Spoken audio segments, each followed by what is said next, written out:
Catherine Bernardo update, and pretty and white si Catherine sa kanyang outfit during Pilipinas Got Talent Season 7 and the final showdown.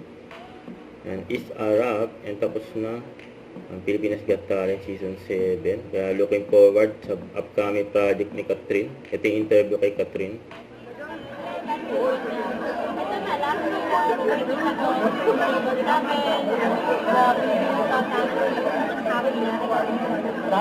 What is something to look forward to after? Actually, personally, hindi ko ito.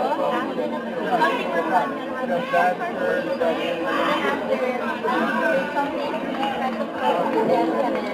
Further announcement. So, finalize mo na natin next week, but definitely, tayo magkakaibigan because of the result, diba?